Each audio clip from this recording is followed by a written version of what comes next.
Hey guys, welcome back to the Dreams to Deals podcast. We are so excited today to go into our third official episode.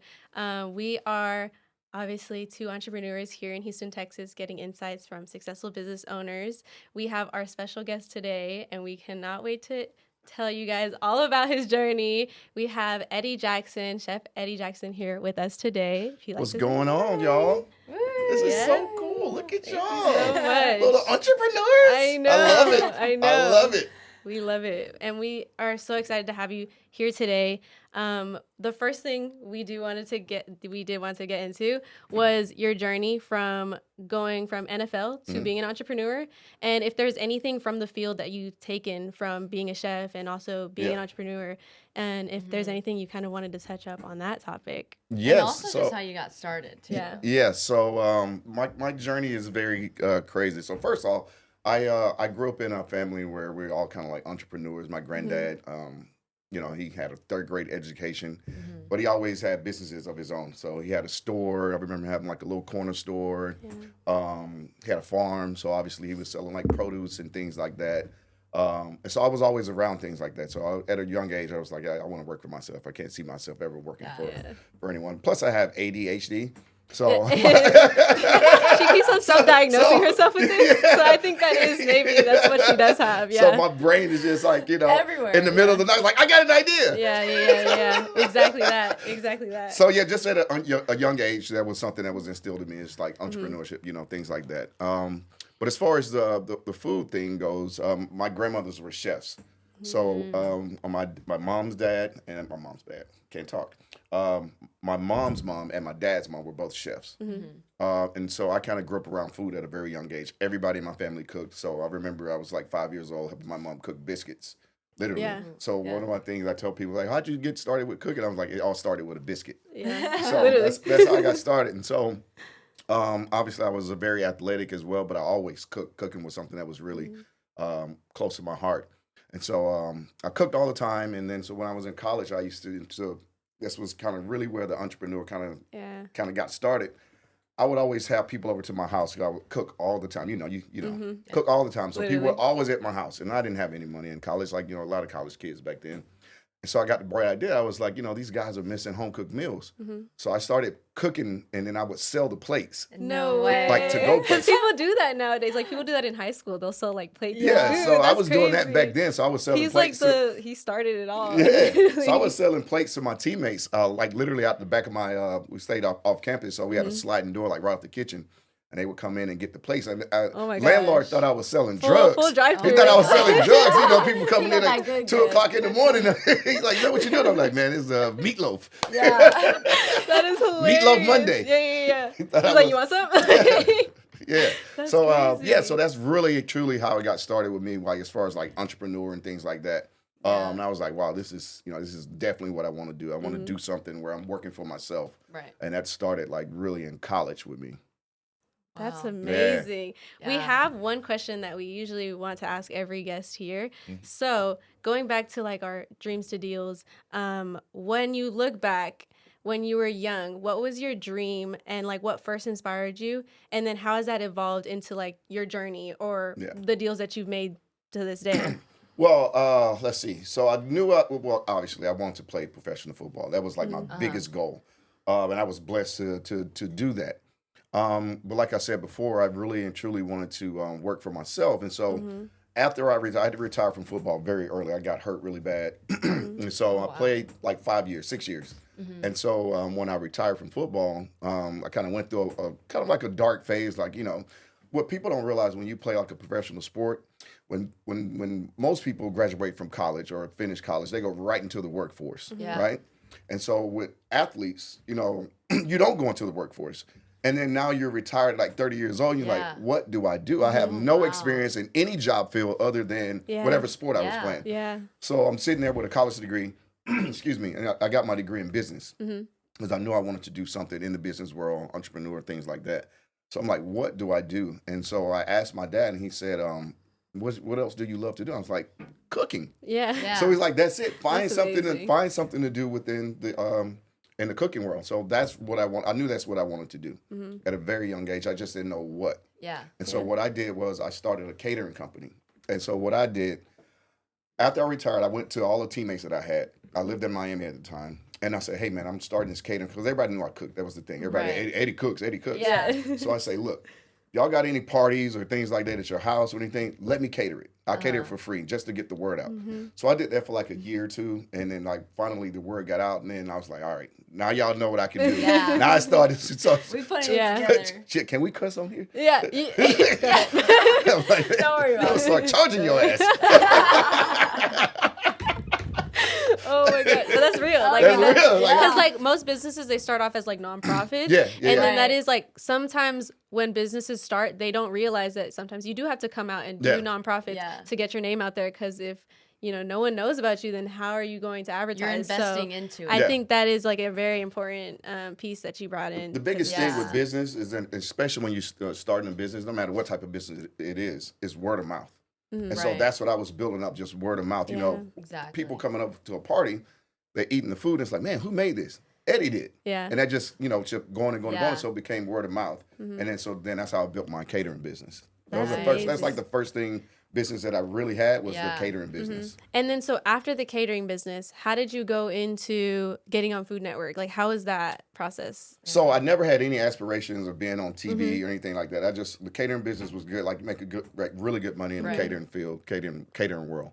And so what happened, I would make all this food and I would have all this extra food after these catering gigs. Yeah. And Melissa, my wife, she would take it to work with her, like all the extra food. And so this one day, her boss, they were huge fans of MasterChef with Gordon Ramsay, the crazy guy. really? Yeah. Oh, I he's nev- funny. Yeah, I never Yeah. watched this show before in my Yeah. life, back then.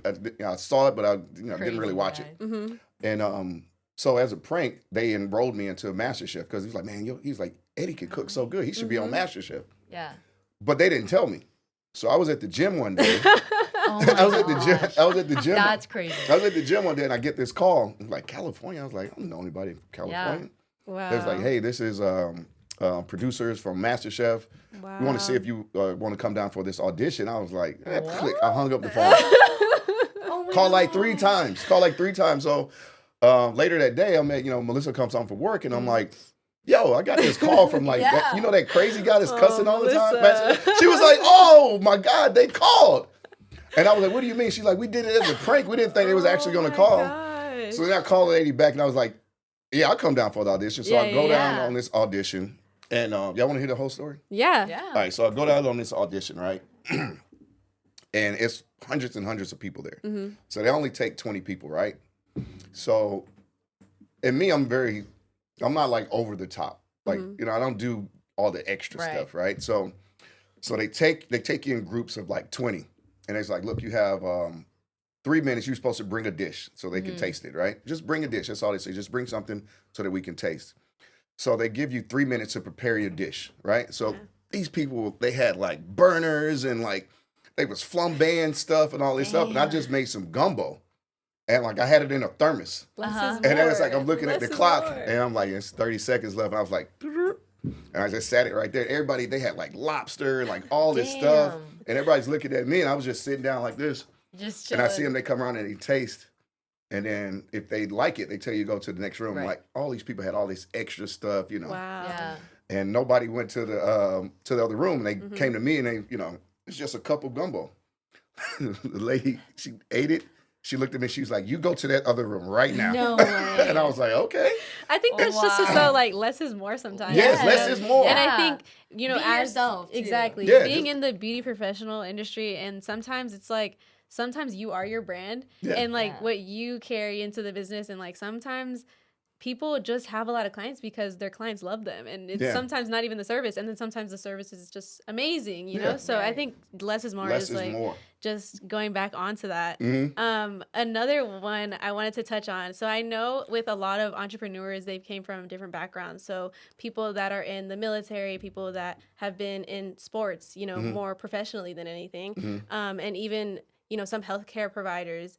How is that like leading into entrepreneurship? What lessons from the field have you brought into entrepreneurship, or in the kitchen as well? Because I know the kitchen, being in Yeah. the kitchen, that's an art as well. Yeah, so that's a great question. So, just to finish that story, so I got on Yeah. MasterChef, right? And then I ended up almost winning the show. Yeah. I didn't win, so I went back home and I was like, man, I think I can kind of do this TV thing. Yeah. So I because your personality is pretty good, so you were like, you know, pretty good. Pretty good. No, I mean like Eddie, have you seen people get behind a camera?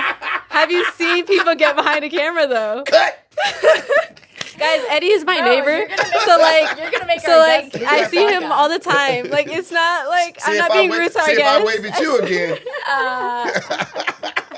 No. So the thing is I say that because a lot of people, they get very nervous behind a camera, and some people, they have that personality. Oh, in yeah, them. it's got to be yourself. And they're like, they like. Mm-hmm. They can't be behind a camera. Yeah, so that's y'all look why good. Y'all look good at this. Thank you. Y'all look good. So I get back home, and then at this time I bought my first food truck.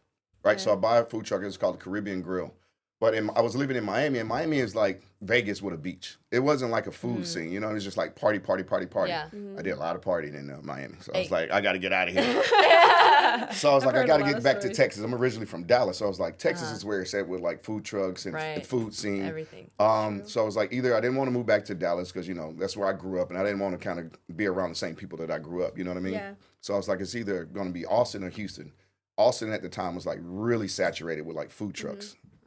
I knew I wanted a food truck just for business purposes. Like the food, if it doesn't work out, I can rebrand it and call it something else. You can't do that with a brick and mortar. Yeah. Like if it don't work out, they're kicking you out. Yeah, you know what I mean? So with a food truck, if no one likes it, I was like, all right, I need to come up with a different That's concept. a smart way to think about it too. Yeah. And if it works, then I'll open up a brick and mortar. Right. Yeah, exactly. You know what I mean? Exactly. So I was like, all right, I landed in Houston. And so had my food truck, and just one day I was coming home from a gig. It was late at night, and I was sitting on the couch, and this is how the Food Network thing came about. And then it's going to answer your question. Yeah. So it says I was sitting on the couch eating a bowl of noodles, right, just tired, and I was watching Food Network. So it says, if you think you could be the next Food Network star, try out. They had a picture of Guy Fieri. Yeah. Guy Fieri. The show is called Food Network Star. Yeah. And that's how Guy Fieri became Guy Fieri. He was on Food Network Star, and he was the first winner. And I was like, oh, I think I can do that after, thinking about the MasterChef thing, right? And so I did the audition this time. I applied, and they called me. It's like no surprises. Yeah. No surprises. So long story short, I ended up getting on the show. It was 20 people. And how this show was set up, it's like Top Chef. So every week you have challenges. Right, it was like, and then you're talking to a camera, you got to cook and look at the camera, and they give you different challenges every week. Yeah. So basically like pressure tests every week. Yeah.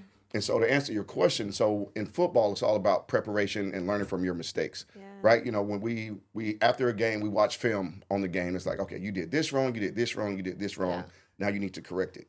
Right? And so having that background of being prepared, learning from your mistakes, and also taking coaching. Like, you know what I mean? Taking taking coaching, taking criticism. Like, your coaches is, cussing you out. It's coming from a place of love, but it's coming from a place of trying to make you better. Yeah. Right? And so in this show, we had Bobby Flay and Giada, right? They're the Oh my gosh. Yeah. So My they were mom's our gonna go coaches. crazy. They were our coaches. So Wow. Bobby Flay and them. So, one week I did like terrible. And Bobby Flay was like, you need to do this, this, this, and that. And I was like, all right. And I didn't take it. Wasn't offended by it. I was like, all right. Right. You're like, I need to Yeah. challenge it. So I would go back exactly. to my hotel room, and I would look in the mirror and like practice like I was cooking and talking to myself. You know what I mean? Like it was a camera. Yeah. And so to answer your question, yes, like when football, having that background in football and sports and things like that, taking criticism, taking coaching, being prepared, learning from your mistakes. Ultimately, that I won the show. I won the entire show, and so. But I didn't go to culinary school though, so I was competing against these people that had won like James Beard Awards and like went to culinary school and like had like 5 restaurants and all this thing, and like they looking at And me that's like why this football player. Like no way he's gonna be. heck? Yeah, exactly. And that's exactly why I bring it up, because I've met so many entrepreneurs and so many business owners here in Houston, Texas, and I've seen their backgrounds are so different. Yeah. And Not everybody went sometimes to like college. the way I think of the dreams to deals, sometimes your dream is not necessarily your deal. Like at the beginning you think of something else, and the way you kind of go through adversity and you just kind of figure out what you do like, what you don't like, you end up in a place where you never thought you'd be. But it's just such an inspiring journey for everyone that I've met. So. And it's so important, like what you said, taking that criticism from people you love, essentially your sphere, A lot of people see it as like, they're attacking me or like I'm being, it's offensive. Yeah. But really that's the most important type of criticism. Yeah. Criticism is coming from those people because they care for you the most. Yeah. They're rooting for you the most. And so, yeah. I think I've always been like a big fan of mentorship with anything. I think also that's the reason why we did end up going forward with this podcast, because we're able to really pick people's minds and see like what have they learned from their certain situations. I'm taking this thing off. It's hot in here. It is hot in here. It's getting spicy. Yeah. But with that being said, we also wanted to ask you, what is some advice that you'd probably give maybe a young athlete getting out of college, or maybe just a person that's just starting their business, something like that? What do they need more of, or what do you think they need? I think it's a couple things. For one, take advantage of opportunities, right? So that's kind of like how the Food Network thing came about with me. You know, like take advantage of opportunity. Opportunity could be a small thing, right? Take advantage of your opportunities, and then the second thing is and it's hard. Like, you gotta understand what I'm saying. Like, especially I really do have like ADHD. Like, you know what I mean. But with that being said, is that planning is the most important thing you can do as an entrepreneur. Is like plan. If you do not plan, time blocking, guys. Yes. If you do not plan, you are going to fail. Yeah. You have to have a plan. You have to stick to that plan. And sometimes you may feel like you're deviating from that plan, but you have to trust in yourself. Like, okay, this is my plan. You have to see it through. Yeah. And that's like two things that I tell people. Take advantage of your opportunities and see it through. You know what I mean? Because you just never know unless you plan and see that plan through. You know what I mean? Right. Because you could have also, like, your wife and her coworker joked with you about going on a MasterChef, and you could have gone that call and never called back. Yeah, but the fact, nah. the fact that you took that opportunity, won the whole thing, and basically almost won. You know, yeah. If I wouldn't have did MasterChef, I would have never thought about being on TV. I would have saw that Food Network thing. I was like, nah, I can't do that. Exactly. But I just took that. It was an opportunity. I was like, you know what? What's the worst? Awesome. Yeah, let me just try it. Yeah. That's crazy, because even with so there's a networking group that I used to always attend, and they did live interviews, and I remember my first interview just being terrible, and I was so nervous, and I was so like, why am I doing this? Like, I just do marketing on my Instagram anyways, so why is like God putting this in my right in front of me? And I did it. I was like, you know what, whatever, it's an opportunity, I might as well take it. They're doing it for free, so I might as well do it. I did it, and then after that I started getting so much better behind the camera. And then now, whenever we did have the idea of like, oh, let's start a podcast, I'm already knowing like how we need to be completely ourselves, like in front of the camera, and how that looks just better behind the camera, because then you look behind it and you're like, I mean, you're pretty good. I deserve that. No, are we clapping? we're clapping, and you're not part of it. No, I'm pretty good. Like, but I don't think that was ever an issue for us. I think we were both kind of, especially me. I mean, with real estate, I'm posting videos on Instagram all the time. Yeah. Exactly. And it took a little bit to build up to it, but now that wasn't really an issue. I think the issue, or the thing that we needed to overcome the most, was planning and like, okay, how are we going to reach out to people? Planning, like, what are we gonna ask them, and everything like that. So, but it really has been, like, just as you said, I mean, we took it seriously from the day we started, and creating an actual business plan, even though it's not crazy money that we're making yet, or we're crazy money that we're making at all. The money will come. I tell people, like, the money is going to come. If you're doing something that you truly love, and you have a plan, and you see that plan through, the money always is going to come. You know what I mean? Like, that's the biggest thing. Like, people want to get rich overnight. Right. That's not the deal. Yeah. That's not. But we talked about it last episode of how like social media plays effect into that, and how you're so like instantly gratified on social media that you want your business to go the same way too. Yeah. And it's crazy the way we have our mindsets just so kind of in that process of like, but see, we need it now. The internet, social media and all this stuff is tricky, right? And like, it is y'all how old are you? 20. 20 and you're 19. 19? All right, so think about people that was popular on social media, on Instagram, like when you were in high school. You don't even see them anymore. Yeah. You know what I mean? So like, that's why I don't get caught up in that, all that. Yeah, you got to see it through. You know what I mean? Like, people want that instant gratification, but that's not always ideal. You know what I mean? That's it can't be like that. And I'm so glad that you bring that up, because especially about like not making money right away. Yeah. And that's why I feel like I mean, you hear about what 80% of entrepreneurs give up. Yeah. And it's because you're not going to see money right away. No. I mean, when I started my real estate career, I didn't make money until like 9 months. Yeah. It took 9 months, you know? And I think it's so important because people will give up. Yeah. And honestly, I went to the UT A&M football game Oh. last week. And man, did I tell you, I went to this party and I saw so many people from high school there. But I had great conversations with them. And they all said, you know, hey, I've seen you on social media. You're doing great. Yeah. You know, and that honestly, you know, It lifts you up in a way. it does lift me up because I'm like, even though sometimes I'm not seeing something from my Instagram, like I'm not getting leads left and right. Yeah. It's making me like, oh, this is having an impact. Yeah, You know, exactly. It's having an impact, but it goes back to what we were talking about, that Right. word of mouth. Like, Exactly. let's say Exactly. somebody's thinking about buying something, they're gonna immediately think about you. So you Right. may not see it, Yeah, but it's at there. all. it's there. And that's It's why there. I think so. I've also created, like, I've been able to say, wow, like, my passion is actually to inspire and educate others on, like, what I do, because maybe it might not be that they start a beauty business and they take off with that, but it could be just taking a chance on themselves. And I've seen also, like, very similar experiences where I talk to people from high school and they're like, you know, wow, like, I'm seeing that you're doing all these things and I'm happy for you, but also you have led me to maybe follow in this trail better or stuff like that. So I think even that is priceless whenever you think about it. Yeah. So I do resonate with that a lot. With adding on to that, we're going to talk about balancing creativity with business strategy. So as someone who juggles multiple roles with being a TV personality, entrepreneur, a dad, a husband, and then also an author, and as well you have your Hot Works, and then you have the beer garden here in Houston. What are the strategies that help you maintain everything? Or, like, you know, there's sometimes where you don't have everything sorted out, you know? Oh, no, trust me. Yeah. Especially the ADHD. Yeah.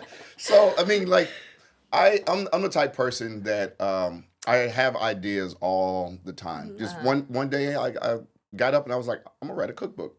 Exactly. And I just started writing a cookbook. Yeah. Right? But at the same time, I was running a business.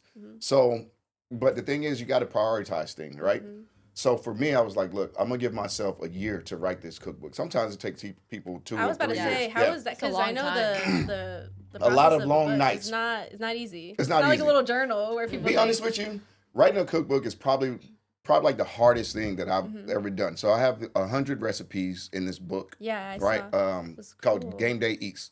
Check it out. Yep. It's on Amazon. It's on Amazon. Yeah. We'll put it in the description. Yeah. So, but no. So with writing a cookbook, like, it's just not about creating a recipe, right? Yeah. So the first time, this was a funny story. So I sent in the first draft for like the first 10 recipes, and I sent it to the editor. And like every word in this book, I wrote myself. Like I didn't have a co-author. I didn't have like a ghostwriter. Everything I did myself. So I sent these recipes, and she was like, "Oh no, this isn't gonna work." 'Cause I cook from the heart. Right. I don't cook by, I didn't go to culinary school. So no I was, measurements? no measurements. You're like a dash of I was like a dash of this and dash of that. So she was like, oh no. She was like, nah, bro, this ain't gonna work. Oh my gosh. You have to weigh everything. You have to measure everything. So then I had to go back Gosh. and like, I literally had to, if I put salt in there, I had to measure the salt, taste it, put more, and then I had to write everything down. If I put any type of liquid in there or whatever, I had to weigh it in like grams and ounces and all these different things. So, and I had to check every recipe to make sure it's right. So I had to cook every recipe 10 times. So, That is so tough. 100 recipes, I had to do it 10 times. So 1,000 things, like, 1,000 recipes that I had to do 1,000 times, right? Basically. And I would be up until 4 or 5 o'clock in the morning just doing. I was like, I'm gonna give myself a year. If I don't get it, if it's not done in a year, then I'm gonna move on. It's not, because I got so much going on. You know what I mean? Yeah. So it answers your question. Like, you got to prioritize things, right? So he's like, I know I got all these other things going on, but I'm gonna give myself this amount of time to try to get this done. Yeah. Right. Exactly. So I gave myself a year, and like I got it done in a year, and I was like, it was the most gratifying thing that I had ever done. It was like, writing a cookbook, like. Right. Damn, I did that. I did that. Yeah. Like, I did that. I'm an author now. Yeah. Right. And I did it in a year. Most people it takes them 3 and 4 years to do it. Yeah. Exactly. So it answers your question. Like, you really got to, have a plan and see that plan through. Keeps going back to what I was saying. Like, I gave myself a year. See it through. You know what I mean? Like, I could have easily been like, you know what? I don't want to do this today. Right. Get your butt out of bed and do it. Speak to them. Get your butt out of bed and do it. What is the deal? What is the deal? Literally, And that also, is so amazing. I said this in our last episode too, and I think this is so huge for people like you and me. Like, I don't even know if I have ADHD, but I feel like, there's a lot of things going on up here. If you have a task that you need to do and it's on your calendar, just put on your timer and see the time running down, so that way you are actually like, oh shoot, like let me do this real quick. Yeah. And I think that kind of, it's accountability too. Yeah. And so I'm glad that you bring that up. Like, Yeah. you gave yourself a certain amount of time. Yeah. And you actually stuck to it. Yeah. And now you're really proud of yourself. You can call yourself an author. Yeah. Exactly. It's always going to be worth it at the end of the day. And I'm so happy like we touched on this, because some people think like it's just a book. It's just a book. And it's not so just much about the more book. than It's that. so much more than It's the so book. much more than that. You It's- went through lessons, you Yeah. went through trials, like you went Yeah. through, long nights. And I think honestly, there's sometimes where I think there's power in like content and just saying or telling your story and saying like, this is how much work I put into it. Because whenever you think of marketing, people really grasp onto the emotional side more than the logical side. So them seeing like, oh, the book is however many, like how much it is, for them to see like just a dollar amount, they're just like, okay, like that's cool. But for them to really hear your story and hear that you went through making them like 10 times, like that you sent it to your editor, she was like, no. And like stuff like that, it's just really inspiring to hear. And then it also plays into marketing. So it's like, oh wow. Like, But also you had a big why. Like, he didn't just write a book to pull it out of his ass. He had, ever since he was a child, like his whole family, they're all cooks. Like, he had a reason, Yeah, so my grandmother actually wrote a cookbook. It's called Ruth Jackson Cookbook. Really? Soul food cookbook. And one of the biggest reasons why I wanted to write this book, I just got up and my dad I had this book for a long time, right? But I kind of forgot about it. And I was at my dad's house and I saw it. My grandmother's been dead for 20 years, 25 years, right? And I started thinking about my kids. I was like, when I'm dead and gone, they can still have my book. Yeah. Or you can still order my grandmother's book, like right now. It's like a antique. It's like 200 some bucks right now. Wow. So that's something cool that like when I'm dead and gone, like my daughter's 2 years old. When she's my age, she's like, my dad was an author. My dad wrote a cookbook. Look it up and like, see? Yeah. So and now with the digital world too, she can always go back and say like, wow, my dad was on Food Network, so things like that. I know we talked a little bit about mentorship. Has there been anyone that's really inspired you on this whole entire journey? Anyone specifically, or if it's been, changing through the seasons? So like growing up, my dad was my biggest mentor, right? Me and my dad raised me for the most part of my young life. So my dad was an athlete and was a military guy. He cooked as well. So my dad was my very first mentor. He was my trainer, in sports, you know what I mean? So, I mean, he would wake me up on Saturday mornings. Like in high school, I didn't hang out like with the other kids. Every blue moon, every blue moon. But I was up on Saturday mornings. My dad would take me to the hills. We'd go train. He was my coach, so he was like really my mentor. And then once I got into the food world, Bobby Flay is like my huge mentor. And that started when I was on Food Network Star. Like to this day, every now and again, he sends me like little notes or like he'll write me, like he actually sends letters and cards and things like that. But for someone to be that big, in the same field that I am, he could very easily like just kind of shush me away. Right. But he like mentors me and like gives me guidance. So like if I have a question of something about business wise, this guy, he has like 100 restaurants, literally, and all over the place. He has a cat food line, and he's into cats and things like that. Anyways, he just has hundreds and hundreds of businesses. So even the time, I'm not on the level like him, but if I just have like a simple question, I can send him a note, and then he'll give me some positive feedback. Sometimes it's negative feedback, but it goes back to what we were saying. You can't be afraid of criticism. You know what I mean? It's like, Eddie, you should probably think about doing this or doing it like this. You know what I mean? Yeah, exactly that. Yeah. That's amazing. And then it's also like, you're not always starting a business just to be super big. Like it's also like what you said, he could easily shush you away. He's got so many things going on, but he's probably there because he takes care of his community as well. Yeah. So it's also about your community that you're building. Yeah. Not just being the biggest and the best. And I also do want to ask you, Briana told me a little bit that you're the owner of Rose Hill Beer Garden. Yeah. But is that still going on, or did you sell it? Yeah, so what I did with Rose Hill, first off, I started the beer garden by myself. For those that don't Okay. know, like in Cyprus, it's like a 3-acre piece of land, It's and awesome. I had like a couple of food trucks at the time. And I was like, man, I want to start like an ice house with food trucks. I had this big idea, and so I found this piece of land. When I said piece of land, it was just like grass, trees, Yeah. like dirty mattresses. Like it was like a dump site. And it had this small barn on it. You probably remember it. It was just a small red barn.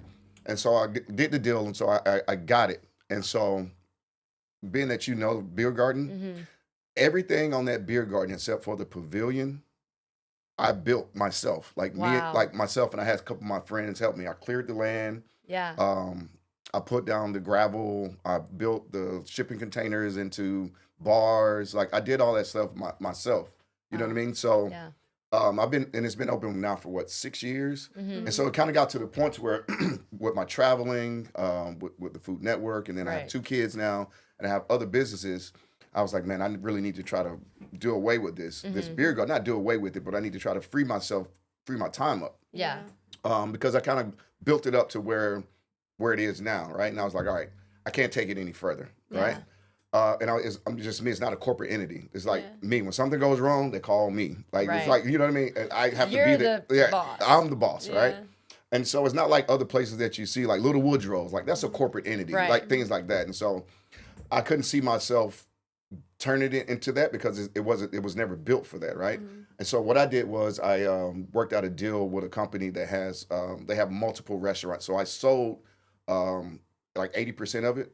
Okay. And I kept 20%. So, Gotcha. But they'll handle all the operations. Right. So that way I free up some of my time, but it's still fulfilling my dream of having that beer garden. So I still have it. It's still like it's going to be exactly the same. But in times with business, like you have to make smart decisions, right? I know moving forward, I want to open up more restaurants, but I would never be able to open up those restaurants if I still have the beer. Managing full time. Yeah, if I'm managing full time, you know what I mean? Yeah. So now when I go and open up places that can be more corporate, now that I kind of built my name up and things like that, I go open up like, Eddie's Sports Bar, just to throwing something out there. I can build that as a corporate structure and have multiple where I don't have to necessarily be there. Yeah. You know what I mean? That's how you see like Bobby Flay and Guy Fieri's, they have like, 50 restaurants. They're not at 50 restaurants. They may pop in here and there. Right. So that's kind of like what I wanted to do. And like, that's my next kind of business move is be able to build more corporate places and I can kind of hop around. But I knew I would never be able to do that if I had the beer garden still. Exactly. Yeah. And I think that just goes to say, your entrepreneur journey, it really ends when you say it ends. Yeah. Because some people would call that like, oh, like maybe I should just not do it. Maybe I shouldn't go into a bigger portion of this. But I think learning from that is priceless. And learning and saying, okay, like maybe this is management wise, like I have other things that I have on my priority list and this is probably not super realistic for me, but I can still kind of make other things work. So it makes you think like, okay, and it allows you to be more creative and allows you to come up with better ideas or more ideas. And I think that's amazing to show or to tell the audience, because some of them just think like, if I do this and it doesn't work or it doesn't work how I wanted it to work, then I'm out. And that's sometimes not the case. And I think where you're at usually tells you, okay, like you can learn and pick up from, your past experience, even if you've never been a business owner. Like we've all been. Well, there's no such thing as like when I hear people say like a business failed, like in my mind, I don't think that's just not true. The knowledge that you gain from that, you know what I mean? Like now, like let's say I had to close a beer garden down, and like I don't see that as a failure. The knowledge and things that I've learned from having that one business, you know what I mean? Just that one business. Forget all the other things, but that thing I can always go and open up another restaurant. I learned everything about a POS. I learned how to fix toilets. I learned how to. I mean, that's just ice machines. I've learned, where to order things from, where to get the best deals. Like I have that foundation, so that is a success. And like if I never would have started that business, I wouldn't have that knowledge. Exactly. You know what I mean? Right. It's just like you when you did first, like you did the interview, or you did something in front of the camera, like when you first do it, like it's nothing. Even if you've sucked, like, oh my gosh, but you learned so much, so it's not a failure. And that's what I try to tell my students. So whenever I do teach them, on lash extensions, on starting their business as a beauty professional, I sucked when I first started. Like, Yeah. it's not something that you just are born with. It's something that when you pick up a new skill, it's going to take time to work on and master. So I think that just comes to say with, exactly what you're saying. And it's like there's so much success that we've seen, even though if we were to talk about numbers and failures, like I think people have different perspectives on it. Yeah. But the way I see it is the same way. Like, I mean, everything I've done has set me up for if I wanted to go into any other industry, I can. Yeah. And it should be that calm, and it should be kind of like, okay, Yeah. I'm ready for anything. And that's why I brought it up, was because it was probably tough for you nonetheless to make that decision of, okay, I'm not going to get rid of it, but I do need to delegate. Yeah. Especially, with your family, other things going on. And that's why I wanted to bring it up, because sometimes life happens. Life sometimes. Life. You know what I mean? Yeah. So I was like, man, I can't keep doing this. Sometimes it'd be 1 o'clock in the morning and I'm getting a call like, hey, what's going on? I gotta, my kids are at the house and now I gotta run off and go do that. I'm like, nah, I can't keep doing this. My kids are 5 and 2, so that takes up a lot of time. So I was like, I gotta figure out a way to free up some space, but also make it a smart business move. Like, you know what I mean? Like, I don't want to get rid of all of it. I want to keep a little bit. Yeah. I want to keep a little bit. Built. Yeah, so I built it, and so it's going to be exactly the same. But then, I have my food trucks there too. So my trucks will still be there, so people can still go and get Eddie's Burgers, and they can still go get Rose Hill Tacos. Yeah. These are concepts that I created that'll still be there. So I'll still have my my hand in it. Right. But now I'll just free up some of my time. So sometimes you do have to make smart business decisions. Right. Yeah, and I love that you say that too. And also, I know you have the Hot Works in Cypress. How is that with franchising a business? How is that process? If there's any tips or tricks that you have with franchising? With franchising, so it's totally different. And like, I'm so glad that I decided to do it, because I was able to see the process of starting a business from just doing it yourself, right? Meaning like going and get, coming with a brand new idea, right? The beer garden was just a brand new idea, and I created everything from the marketing for it, the logo for it, like all these different things. Like, you do that on your own. Yeah. Now, with franchising, everything comes from corporate, right? And everything has to be done a certain same way. Same way that is at every Hot Works. But also, they give you they give you the blueprint, basically, of how to do everything. And so having that background of doing it myself and coming up with every single thing, like where to put just simple things, like where to put the POS, and like, okay, how do I build this out so it's easy for people to walk around, things like that. Well, on the other side with franchising, they tell you exactly how to do it. So I have the best of both worlds. Yeah, and so, exactly. And so I really wanted to do the Hot Works because I have my background in fitness. I don't know if you knew that, but I used to actually own a fitness studio in Cypress for a long time. It's called Fit Chef Studios. Yeah. So I had that for a while, and so I'm a trainer as well, personal trainer. So I really wanted to have something. I didn't want to open up my own studio because that would be kind of like the beer garden thing. Right. You know what I mean? Where I have to be there. So I was like, I want to do a franchise fitness kind of a deal. Yeah. And so how that came about is like one of my friends, she's in the same field that you are in. She was getting married, and she lost like all this weight. And I was like, man, what was you doing? You just get a trainer? She's like, no, I'm doing Hot Works. And I was like, what is Hot Works? Really? I had never heard of it before. Stuff about it. Yeah, and so I was like, I'm gonna go check it out. So I went and I did a class, and like when I was walking out the door, it had a sign on the door. It's like franchise opportunities. I go home, my ADHD. There it is. I go home and I tell Melissa, I was like, I'm about to open up a Hot Works, and I was like, you got to go. I was like, go try the class, and if you like it, she came on. She's like, oh, we doing this, and so I love that. Called and got all the information, and then it was really.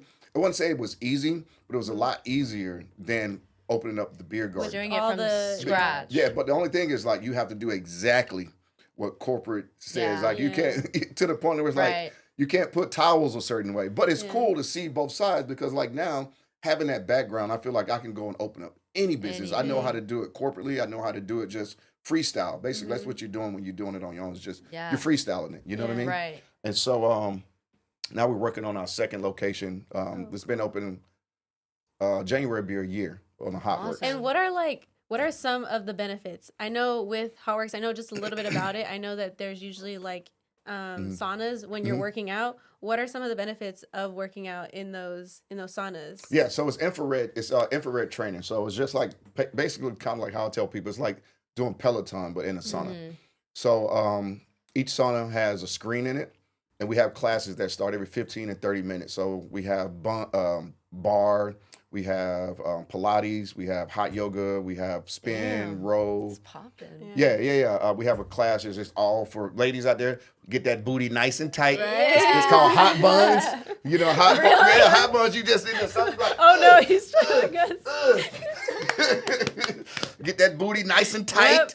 Yep. So we have like 10 different classes, right? Yeah. But you do it inside the studio, and it's temperature control. It goes all the way from like 70 degrees up to like 120 degrees. Yeah. But the classes are real short. Like, the longest class you have that you will have is, I think, it's like 45 minutes, 40 minutes. So the whole I've heard there's even like 15-minute classes, Yeah, right? 15-minute and classes. And you burn like the same amount of Same calories amount as of calories, like a 30-minute exercise, right? Yeah. So the benefit of infrared is like it increases your stamina. It's good for your immune system, like white blood cells, like all these different things. Like so many benefits from the infrared. And the good thing is that you get in and you get out. Yeah. You know what I mean? So you don't have to be in there for an hour like when you go to the gym. Yeah, if you're busy and just need to get something in. that fits like That's perfect. fits you. Yeah, it 'cause does. it's Yeah, like, exactly. And that's why I loved it. I was like, I yeah. went in, I did like a 15-minute row class, and when I came out, I was like, Yeah. and then like, I you went see home the and took a calories? shower, and I was like, man, I feel amazing. Yeah. Yeah. That's Wow. amazing. Yeah. And I just- think, yeah, go ahead. Sorry. Go ahead. Well, I just wanted to point out that every idea that you've had, you've done it. You've at least tried it. I just You tried know? it. Yeah. And that's what's so important. It all starts from an idea. It starts from I've an idea. heard Kevin O'Leary says this, Mr. Wonderful, and he's like, it all starts with an idea. It's never stupid. Yeah. But you just have to figure out if it's gonna work. And if it doesn't work, that's fine. You'll have another idea and you'll get There's tried no out. such thing as a stupid idea. You know what I mean? For the most part, I've heard some people like, man, I got this idea, and then my mind's like, that shit. yeah, okay. But you know what I mean? But for the most part, you know what I mean? It's just like when you see somebody like they create something on Instagram, like like you may look at it and like that's so stupid, Right. but it may be 5,000 other people that loves Love it. it. You know what I mean? So you just never know unless you really and truly try it. Right. It's true, You know what I mean? That's funny because my dad, I think when he was older, or when he was younger, he was younger, he was talking about, this was like back when he was in New York, he was talking about, I should create like a vending machine, but for movies. And he told all his brothers, he was like, man, you're stupid. And they're like, Redbox. literally. And then he, like, years later, he's like, look at Redbox. Yeah, Oh my exactly. God. He's like, I should have just went off my idea, Yeah. And he tells me that, and I'm like, wow, like that's insane. There's people that you can present any kind of like business model to anyone, and people are not gonna get it, but maybe that's just because there's They just don't see the vision. Yeah, and there's certain kind of demographics that you need to be hitting, and maybe those people aren't it. Yeah. So that's crazy that you say that too, and it goes back to Think about Uber. Like people thought that guy was crazy when he came out with Uber. Like, so people are gonna use their own car and go pick up total strangers. Like, think about how many people was like, that's dumb. Yeah. And like, look at Uber now. I know. you just gotta tap into your. Everyone's like, your oh, we market. can just Uber. I'm like, it's crazy. Yeah, Yeah. it's like gone on movies now. Like movies have it. Yeah. Even Ring Doorbell. They were Yeah. on Shark Tank. Yeah. They were on Shark Tank. They didn't get any offers, I don't think. Yeah, no. And crazy on Amazon, it's gone insane. And you would think, why would I want a camera on my doorbell? There are some dumb ideas now. I remember there's this show back in the day. It was like a skit, and this dude was like, he was gonna open up a restaurant and call it Rent a Spoon. He was like, we're gonna give them free soup, Rent but a then they Spoon? gotta rent the spoons. Oh, man. I was like, dude, that's dumb. Now, that's dumb. Because I've heard a lot of things about restaurants and how hard they can be. Restaurants are starting up, and It's the worst someone business you coming could get from- into. Right, I've heard that a lot. So I wanted to see if you have any like topics you wanted to get into. From Well, see, that's the whole that reason why I specific- built the beer garden. It's like I didn't Right. want to open, especially for my Yeah. first like dive into that culinary world, like as Right. far as like a restaurant type thing. So I wanted to create. It goes back to what I was talking about at first about the food trucks. Yeah. Right. So if I was to open up a restaurant and it failed, right, I'm out of there. So I was like, if I build this beer garden with food trucks, right, people are gonna come to get drinks like alcohol, beer. There's always like if it was just a bar, like bar business is like a really good business. Didn't they have a stage there for like bands? Yeah, we still have the stage there. Do you know the Lonely Road band? Yeah. Those are my neighbors. Oh, really? Craig Barron. Yeah. They're not gonna watch this, but yeah. that's how I've been. That's my first time going to Rose Hill Beer Garden because they were having a gig there, and I was like, damn, this place is cool. This place popping. So that was the whole concept. I was like, all right, I know how hard running a restaurant is, and I know like they say restaurants is the hardest business to kind of succeed in. So I was like, but if I create this concept to where I have 10 different food trucks, right? I can see what trucks work, and if they don't work, then I can swap them out for other trucks. Houston has food trucks all over the place, and so I got to the point where I wasn't having to swap out my food trucks because people was liking each truck that I had there, and then I created my own concepts where I had Eddie's Burgers, right? And so I was like, let me just try it out first and see, but it was a success. Yeah. But if it didn't work, had other concepts that I had already created in my mind. I had a blueprint for that I wrote down and I already created recipes for. Right. That if it didn't work, I would just use the same truck. I just changed the logo. Yeah. You know what I mean? You can't do that at a restaurant. You know what I mean? So now I know that my recipes and my menu for Eddie's Burger, I know it works now. So now I can take that successfully and open up a Eddie's Burger in a brick and mortar. I know it works. You know what I mean? Yeah. And now hopefully we'll see you on like the carnival cruise. You know how they have the guys' burgers? Those are so good. Yeah. Like my burgers are way better than that. Eddie's Burgers. They're way better than that. Reach out to them. But yeah, that's cool. I think even talking about like how she got introduced for the beer garden, how important is it to have tapping into your community, having other people. I was going to say that. So the biggest thing with the beer garden for me is that we did so many community events. That was big for me. Like fundraisers. All the little league kids would come up there after their games, and like I would sponsor and everybody knew that. Still to this day I still do it.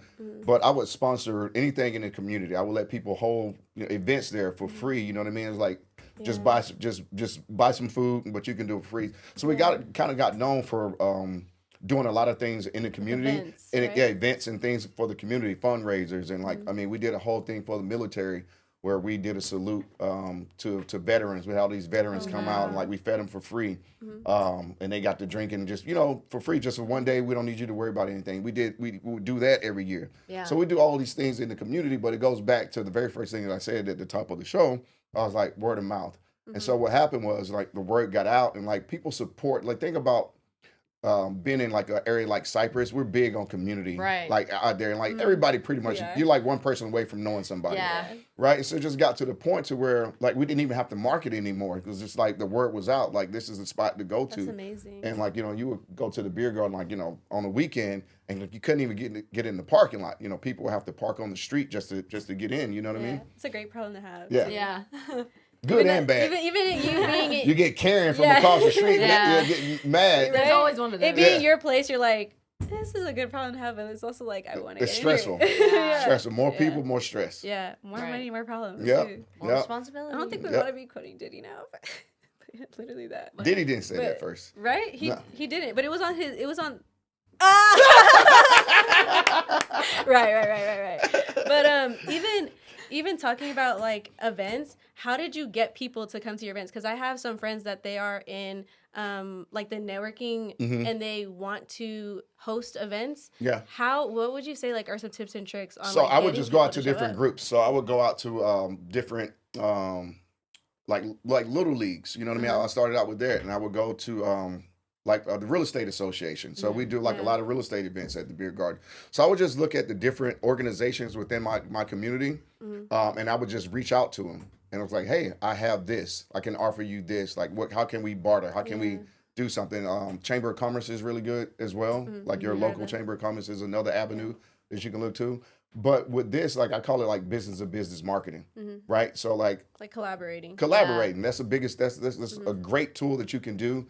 Like you have a salon or whatever, it's like you have real estate. Hey, how can we work together and some benefit from each other? Even though it feels like so far apart. Yeah. I mean, with your business, everyone eats food, so it's like everyone can show up and everyone you can really tap into a lot of collaboration. So I mean, like something simple. Let's say I have a food truck, right, and I really want to tap into a certain area. I'll come to you and I'll say, hey, what's your busiest day? And I was like, I'm gonna bring can I bring 15 plates of food with a card with my information on it to your customers? You know what I mean? Mm-hmm. Something like just something as simple simple like that. Yeah. You know what I mean? Yeah, that's insane. That is really some really good topics we've been hitting. Yeah. Yeah, but I'm like thinking, what else should we? It's just about like getting out there. You know, like don't be scared to go talk to people. You gotta like, put yourself out there. If you're gonna be an entrepreneur, you have to. You cannot be afraid of putting yourself out there. Yeah. You cannot be afraid. And I honestly struggled with that because I'm very homebody. Yeah. And Wait. Are you like one of those realtors? Like you're a realtor, right? Yeah. So like, do you have your face like on your card? Yeah. Oh, that's what I'm saying. Like, I've known realtors, they're afraid to put their face on the card. I'm like, no, you gotta. Yeah. No, you have to because people if they can what see if you your name, what if you they're cockeyed? throwing that away. What if you cockeyed? What if I what? What if you cross-eyed? Yeah, What if I got, bruh? So you'd be like, I'm gonna sell you this house we're over here and the one selling- across the street. Yeah. That's messed up. But no, like you, especially as I'm a only realtor. selling flip houses. My specialty? That's my specialty. Oh my god. No, literally. Oh my Like, gosh. especially as a realtor, because there's like Yeah. 60,000 of us in Houston. Oh man, so many. So many. Just in Cyprus alone, it's a lot. And Cyprus alone, Yeah. especially the areas that I live in, you know, it's like, damn, there's so much competition. And it's like, if you don't have your face on something, people are not going to remember you, first of all. If you don't have your Let face. me ask you a question. So how do you try, since it's a good topic though, since we're talking about this, how do you try to separate yourself from other realtors since there's so many in our area? Right. I feel like, and I'm still trying to obviously better myself and see like what I can do better. But I think it's just the relationships that I have with my clients. Like literally my birthday was on Monday and I had my first ever client. She reached out and said the nicest message. And I was like, how does she even know it was my birthday? I forgot I had followed her. Yeah. I followed her on Facebook and we're always keeping in touch because I'm still helping her out, you know, as well. And she left the nicest message. And that alone, just her texting me was like, that's how I know I'm doing my job right. Yeah. Is if they're reaching out to me and, you know, and wishing me well. And right now I'm working with a client and at first it was, you know, I had to tell him what the benefits are, you know, of using me. And it was actually a lead from TikTok. Yeah. Believe it or not. And Man, you got excited about that TikTok. yeah. Well, no, because I was just telling TikTok him, is I bad. literally only have like 100 followers on TikTok. Like, Yeah. I honestly, like, I'm on Instagram. Like, TikTok, I prefer not to be on there. Yeah. That's why I was surprised. I was like, damn, I got it from TikTok. Yeah, if like, you're not that active on there. Right. And I got him on TikTok and he called me very, you know, serious. And, but then once I start sending him documents to sign, they kind of get scared, right? And which is completely normal. And so he was like, well, what are the benefits? Then he started asking me questions and I told him, you know, I went through the rundown, explained everything, but I said, listen, what do you need from me that, you know, you're going to feel 100% comfortable working with me? You know, and feel satisfied. And he told me, he was like, you know, I'm going to be transparent. This is what I need. I was like, I got you. You know, this is my job, but it's how can I best service you, you know, and also, you know, get your referrals, like refer me to others because I did a good job. And he messaged me the other day. He's like, thank you so much for understanding like the situation. And that's what's worth it to me is like just seeing those messages being like, damn, you know what? I am doing a good job. Yeah. So you kind of led me to a point I was trying to make is that when you're an entrepreneur, there's two things that you have to keep in mind. It's all about building relationships, and then also you kind of have to be almost have to kind of be a chameleon, right? Within those relationships, it's like think about a barber, right? That barber would sit there and cut 10 people's hair a day, right? Yeah, I was just With about 10 to, different it's the same persons. thing in my industry. Yeah, same thing. Like one lady may be chatty and you got to chat with her. One lady may just want to be in silence. Like, you know what I mean? So you really have to learn how to adapt to different people, but you also have to like Find a niche. find your niche, and then you can't burn bridges. Like that's the quickest way to get out with this, you know, being an entrepreneur. Like don't burn bridges. And then, just like you said, build your relationships. Right. You have to do those two things. That's so huge. I'm glad you brought that up with this guy. You know, he will not answer his phone. Like, I'll call him and he won't answer. But he will always text me back at the... I'm like, the same way. Don't call me. Text me. Like, at the end of the night, you know, like 8 o'clock. Like, that's when I know that I can text him and he will respond to me. Yeah. So it's also, like, exactly what you said, adapting, like, knowing, okay, I'm not going to call him unless it's like, okay, I need to call him something serious. But other than that, like, I know how he wants to be communicated with. I need to adapt to that. Some other people, they're going to want me to call them, update them every single day, like, whatever it is. Adaptability is huge. Yep. And yeah, like, I'm a very people's person. Like, I love, you know, talking to people. Sometimes my social battery would be here, but it'll go to here real quick. But, you know, some people, if they love talking, like, I'm all into that. If they want to be quiet, you know? I think that also goes into sometimes whenever you do hire an agent or hire anyone, it's to save yourself time, you know? So even going into sometimes, like, some things are just negotiated in text because people want that time-saving experience, you know, to be like, okay, like, I know I can trust you and you can handle it. So even that is really powerful when it comes to, you know, certain kind of clients. Even with the niche and how we were talking about, like, the riches are in the niches, the same way when we were starting this podcast, we didn't want to come on and just talk about anything or just talk about our experience for 12,000 episodes. We wanted a way to connect to the community. We wanted a way to make sure that we were, you know, catering to entrepreneurs in general, people others. that were beginning their entrepreneur, the people that are thinking about it, people that are going through all the steps, thinking that they need to know it all, which we've clearly said so many times, even with the people that we had. And we just always said, we don't even know it all. Like, there's never a point where you know it all. We've been there. You know, me and you have both struggled. I mean, I'm speaking for both of us because we've gone through a lot of the same things, but especially for me, like, I've struggled so much. There's been so many days where I just want to quit. Yeah. But yeah, it's like, that's why when she actually came up with this idea and I was like, oh shoot, we should do that. And then once we started talking about it, I was like, this would be so amazing, especially if young entrepreneurs tuned in, you know, and just hear it from people that actually started young. And so, yeah, it's just about helping others. And that's why we're just so grateful that you came on here, too, because, I mean, it's different coming from us. I mean, we just started our businesses. We're going into the flow. We're beginning, but it's different coming from someone who's well-seasoned and has multiple and is also working through their challenges as well to also pick their brain. So I think it's just a true blessing that you came on to speak with us today. And hopefully we will be visiting the beer garden and making some reels over there, as well as maybe even Hot Works. Y'all need to come over to Hot Works and get your workout in. I give you the family and friends discount. We got you. Okay, let's do it. Yeah, we can make some reels so we can like throw it up, because I know a lot of girls are loving it, like saving time, like the sauna, all that stuff. There's so many good benefits. So I've been always super interested. So come check it out. It'd be so cool. But thank you so much for thank you. This sitting was fun. and chatting with us. It was amazing. This was great. You brought in all the energy. Y'all can say it. Come on, you can say it. This was the best one. This was the best one, guys. But no, thank you so much. Please. And everyone, we just wanted to thank you guys for tuning in again. If you guys have any idea who you want to see next, let us know in the comments or let us know in our polls. And then if you also want to be hosted here as a guest host, then let us know in our guest forms in our link in bio. So we'll see you guys next time. Peace out. Bye.